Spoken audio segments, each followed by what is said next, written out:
Halo, selamat berjumpa dalam pembelajaran IPA pada tema yang kedua, subtema 2 dan 3 tentang persatuan dalam perbedaan.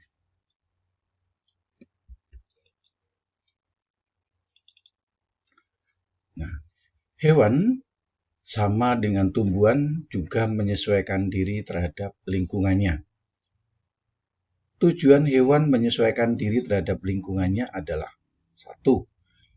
Untuk memenuhi kebutuhan hidup, misalnya untuk mendapatkan air dan makanan.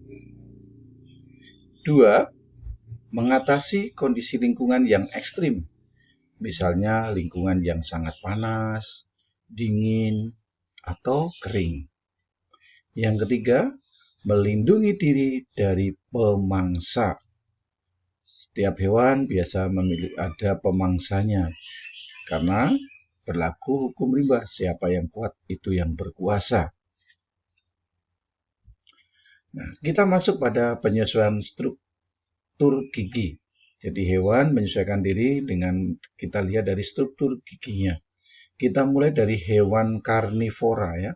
Hewan karnivora adalah hewan pemakan daging. Salah satunya adalah buaya. Buaya memiliki struktur gigi taring ya.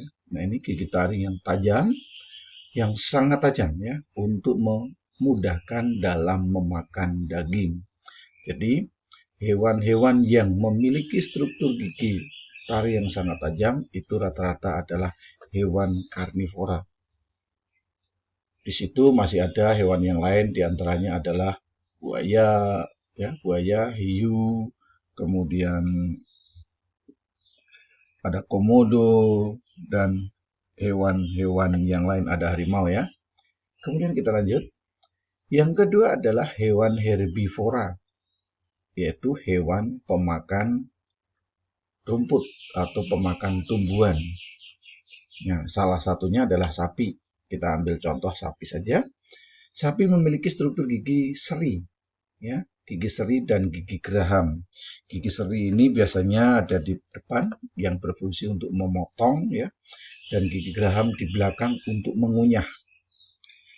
Hewan-hewan herbivora ini biasanya mengalami kebiasaan yang disebut dengan istilah memamah biak, yaitu mengunyah kembali makanan yang telah ditelannya. Hewan-hewan itu adalah sapi, kuda, kambing, gajah, dan lain sebagainya. Yang ketiga adalah hewan omnivora atau pemakan segala. Pemakan segala ini adalah pemakan daging dan juga pemakan tumbuhan. Salah satu contoh hewan pemakan daging dan juga tumbuhan adalah musang. Struktur giginya berbeda. Ketika karnivora itu gigi taring, herbivora itu adalah gigi seri dan gigi geraham. Nah, omnivora lengkap, yaitu memiliki gigi seri, gigi taring, dan gigi geraham. Selain musang, ada pula tikus, kera, kemudian monyet, dan lain sebagainya. Itu adalah hewan-hewan yang pemakan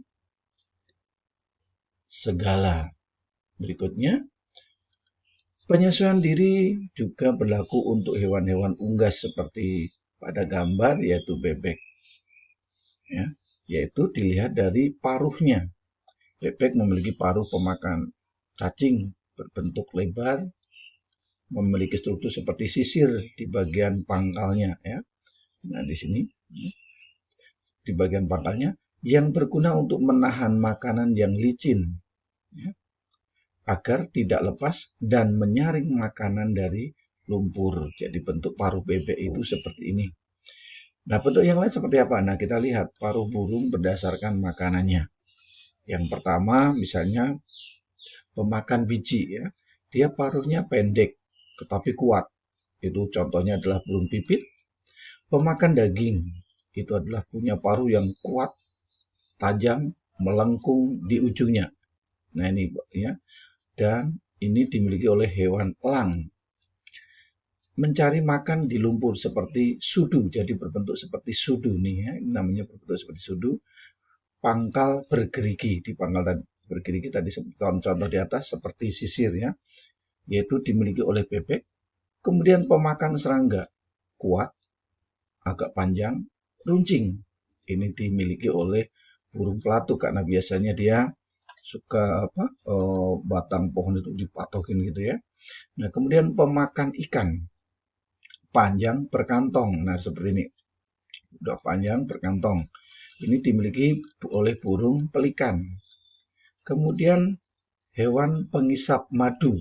Nah, burung pengisap madu itu paruhnya panjang dan runcing supaya mudah masuk ke dalam bunga-bunga untuk mendapatkan madunya.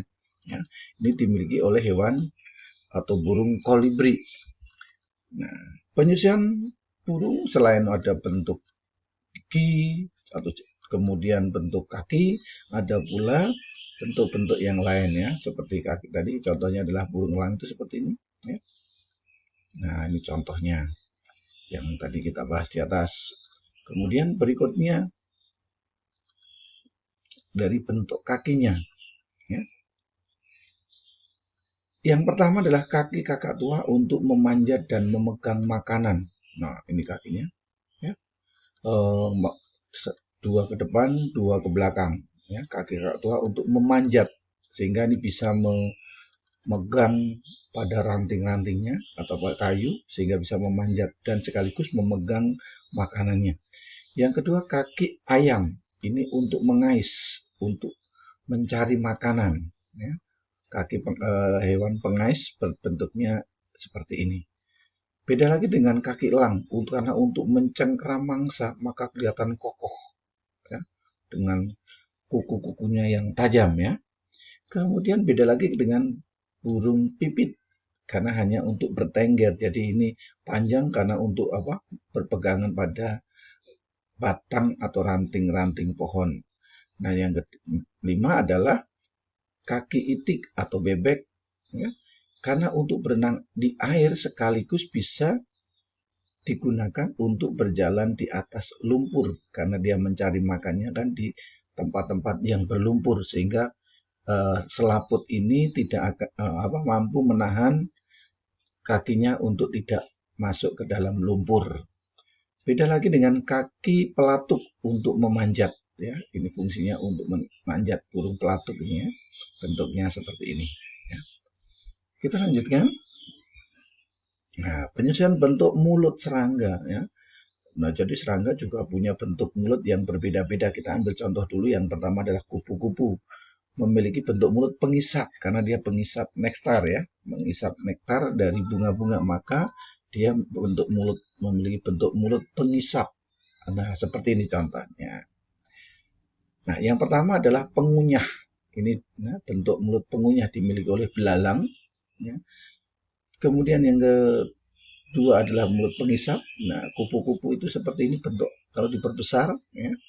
Kemudian lalat bentuk mulut penjilat ya, suka menjilat-jilat ya. Kalau kalian lihat amati dia hinggap dimakan biasanya mulutnya bergerak-gerak, dia menjilat makanan. Yang keempat adalah bentuk mulut penusuk dan pengisap. Dia selain nusuk kemudian mengisap. Nah, maka kalau kalian digigit nyamuk itu biasanya lama-kelamaan perut nyamuk itu menjadi merah karena dia punya penghisap. Nah, bisa masuk ke dalam tubuh kita karena dia ada bagian yang berfungsi untuk penusuk. Jadi setelah menusuk maka akan menghisap darah kita. Kita lanjutkan. Nah, ini adalah hewan onta yang beradaptasi terhadap lingkungannya. Nah, dengan cara apa? Onta ini beradaptasi dengan kondisi lingkungannya dengan bentuk tubuh seperti yang pertama, dia memiliki yang namanya punuk. Nah, ya, dia di punuk ini berisi apa? Cadangan lemak yang dapat dipecah menjadi energi. Ya, jadi dia akan makan banyak, makanan itu akan disimpan dalam bentuk lemak di dalam punuknya. Nah, ketika berada di dalam padang pasir yang kering, panas, maka punuk ini akan dipecah menjadi energi. sehingga dia mampu bertahan hidup. Ditambah lagi kakinya ini, ya, dia memiliki alas yang tinggi sehingga tidak akan merasakan panasnya gurun pasir yang langsung mengenai pada kakinya ini. Berikutnya adalah gambar apa? Beruang. Nah, beruang kutub hidup di kutub. Beruang kutub melakukan beberapa penyesuaian diri, misalnya berambut putih sebagai kamuflase agar tidak mudah terlihat oleh pemburu, dan lapisan lemak di bawah kulit untuk bertahan dari suhu dingin. Bulu yang putih ini, karena dia biasa hidup di daerah kutub, maka untuk kamuflase dengan kondisi alamnya sehingga pemburu tidak bisa melihatnya. Yang kedua, di balik kulitnya ini, di bawah kulitnya ini ada lapisan lemak yang tebal yang berfungsi untuk menahan suhu dingin. Nah, ini cara beruang kutub untuk bisa bertahan hidup di daerah yang sangat dingin. Nah, ini adalah bunglon atau hewan yang mengalami mimikri, yaitu mengubah warna kulitnya sesuai dengan lingkungannya. Jadi kalau di tempat yang hijau dia akan berwarna hijau, di coklat akan berwarna hijau. Ini untuk mengelabui musuhnya atau juga sekaligus mengelabui mangsanya untuk bisa dia mendapatkan makanan. Sekaligus dia juga memiliki lidah yang panjang untuk mendapatkan makanannya, sehingga tinggal melet dia langsung bisa menangkap mangsa yang agak jauh. Kemudian adalah ikan buntal, yaitu memiliki kemampuan mengembungkan tubuh untuk perlindungan diri. Selain itu, ikan ini juga memiliki duri-duri yang beracun pada tubuhnya untuk melindungi dari pemangsa. Sehingga kita pernah mendengar berita ada orang meninggal karena memakan ikan buntal, karena memang di dalam tubuhnya ada racun, maka harus pandai mengolahnya. Nah, kemudian manfaat adaptasi makhluk hidup. Ternyata tumbuhan juga punya adaptasi, ya, dan sekaligus punya manfaat bagi manusia dan lingkungannya. Lidah buaya ini adalah tumbuhan yang sering kita ketemukan di sekitar kita. Dia dapat menyerap polusi udara. Jadi kalau di rumah kalian memiliki tanaman lidah buaya, dia membantu dalam menyerap polusi, sekaligus dagingnya bisa digunakan oleh kita untuk penyembuhan luka luar. Dan dagingnya juga bisa diolah menjadi semacam agar yang bisa membantu dalam proses memperbaiki menyembuhkan panas dalam dan lain sebagainya. Banyak manfaatnya. Berikutnya adalah tanaman bakau. Tumbuhan bakau hidup di pantai. Manfaatnya adalah mencegah terjadinya abrasi bila terjadi ombak yang besar. Maka dia punya akar tunjang yang berfungsi menahan tubuhnya tidak terkikis oleh air laut, sekaligus membantu mencegah terjadinya abrasi. Berikutnya adalah cacing. Cacing kalau kalian sebut, wah hewan menjijikkan. Tetapi ternyata bermanfaat bagi kita, yaitu menggemburkan tanah dengan mencari makan di dalam tanah sehingga menjadi tanah berpori. Sehingga tanah itu menjadi oksigen masuk menjadi subur. Nah, tanah yang berpori membuat tanah mampu menyerap air dan nutrisi. Sehingga tanaman yang hidup di dalam tanah itu menjadi sangat subur. Kemudian ini ada domba, merupakan hewan yang bisa membantu manusia, dimanfaatkan bulunya untuk wool.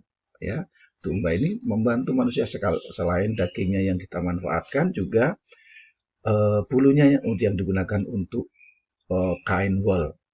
Kemudian ini adalah cara pelindungannya. Banyak tanaman yang sudah langka seperti rafflesia, kemudian bunga bangkai, kemudian orang hutan, kemudian gajah, kemudian hewan-hewan dan tumbuhan tadi perlu dilestarikan dengan cara taman nasional, bisa juga membuat taman safari, ataupun juga dengan membuat penangkaran. Demikian penjelasan dari Bapak, dan terima kasih. Selamat belajar. Tuhan memberkati.